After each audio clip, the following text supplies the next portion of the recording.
I didn't realize how quiet our relationship had become until I started turning the radio on just to fill the space. It wasn't a sudden silence. It crept in slowly, between unfinished sentences, between questions neither of us pushed hard enough to answer. Her name was Claire, and for a long time, I thought we were fine. We lived together for almost 3 years, long enough to stop introducing each other at parties, long enough to divide grocery lists without speaking, long enough to assume love could survive on routine alone. I was good at routine, too good. Claire used to talk a lot when we first met, about ideas, about books she never finished, about places she wanted to see but never booked flights for. I listened, at least I thought I did, but listening and hearing aren't the same thing. I was busy building something, a career, a version of myself that looked stable from the outside. Every morning started early, emails before coffee, calls on the commute. Claire adjusted. At first, she learned my schedule better than I did, when to talk, when not to interrupt, when to save something important for later. Later became a habit.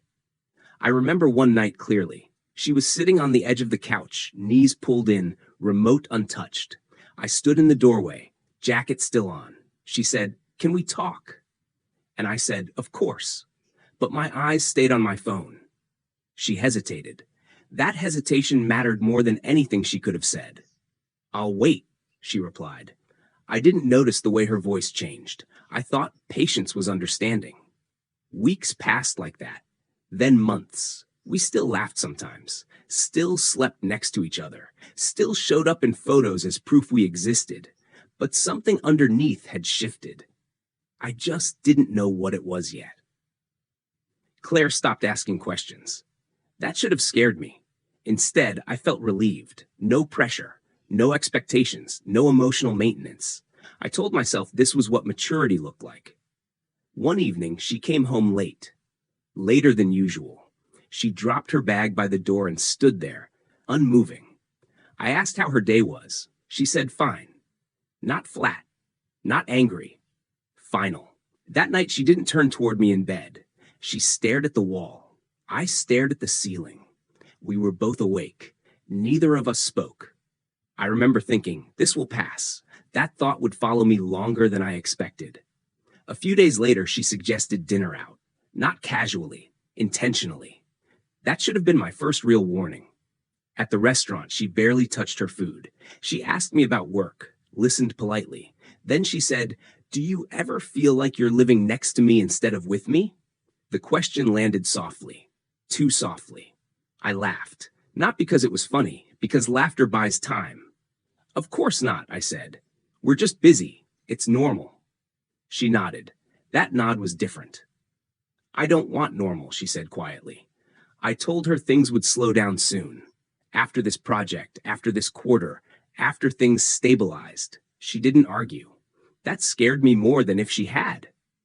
On the way home, she reached for my hand, then stopped. Let it fall back to her lap. I didn't notice until later.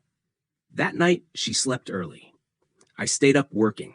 At some point, I realized the apartment felt bigger, not emptier, just wider, like something was pulling away slowly, testing distance. I wish I could say I understood what was happening then. I didn't.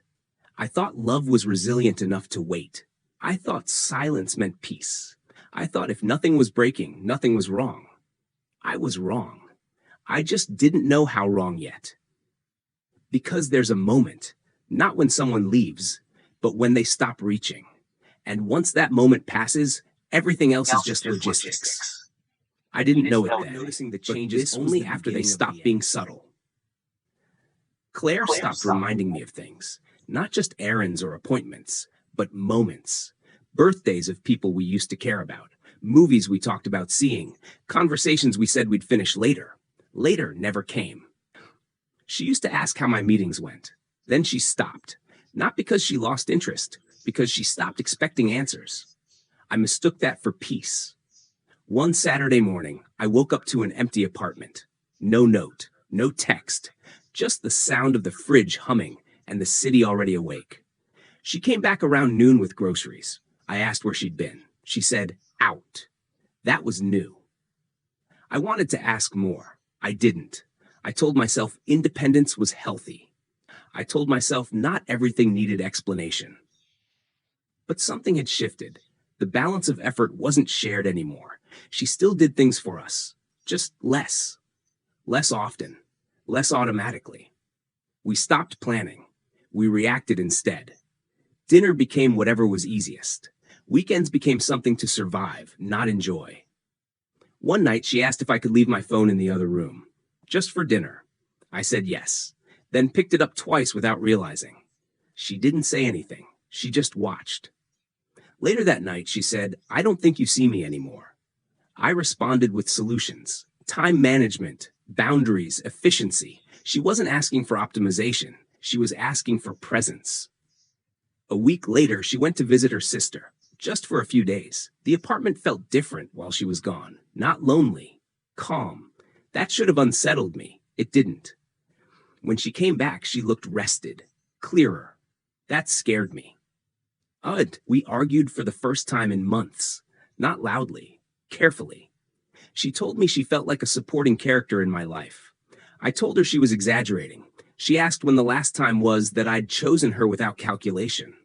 I didn't answer. That silence was my answer.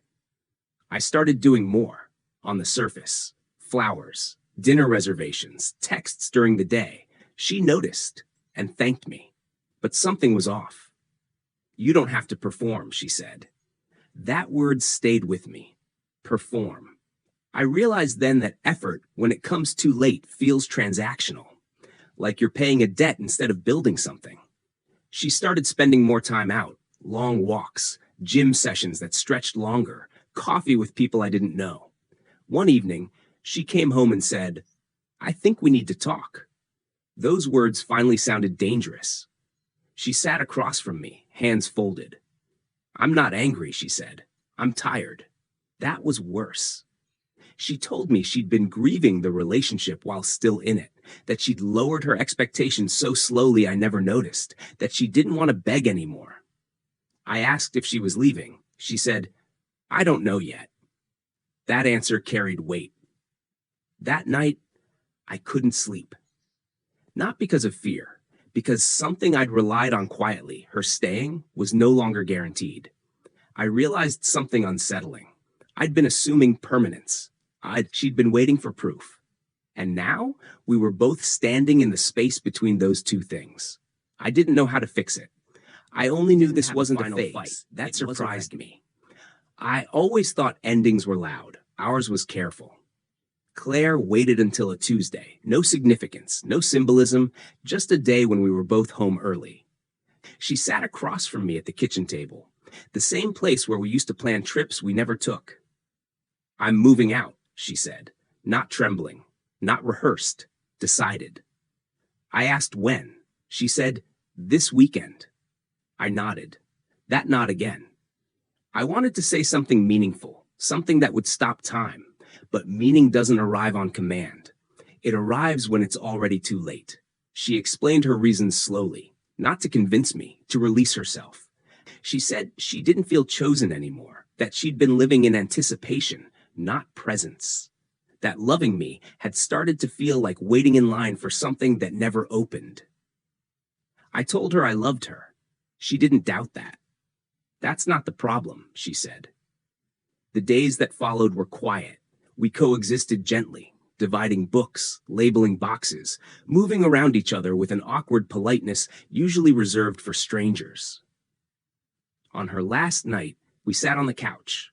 No TV, no phones, just the hum of the refrigerator and distant traffic. "I wish I had known earlier," I said. She looked at me for a long time. "You did," she replied. "You just thought it would be okay not to act on it." She left Saturday morning. The sound of the door closing wasn't loud. It was final. The apartment didn't feel empty right away.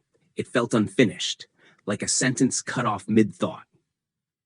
Weeks passed, then months. I noticed how often I reached for my phone to tell her things. Small things, unimportant things. The kind of things that only matter when someone is listening. I started therapy, not because I wanted her back, because I needed to understand why I'd been so comfortable with distance, why effort felt optional when love felt secure, why silence felt safer than vulnerability. One evening, I walked past the restaurant where we'd had that dinner, the one where she asked if I felt like we were living next to each other. I remembered laughing. I didn't laugh this time. I realized something difficult. Love doesn't leave all at once. It withdraws in increments, and by the time you notice the absence, it's already learned how to survive without you. I don't tell this story because I lost her. I tell it because I learned how I lose people. Slowly, quietly, by assuming they'll stay. Now, when someone asks for my attention, I give it. Fully. Without multitasking. Without delay. Because presence is not something you promise later. It's something you practice now. And if this story sounds familiar, don't wait for the door to close quietly behind you. Listen while you're still being spoken to.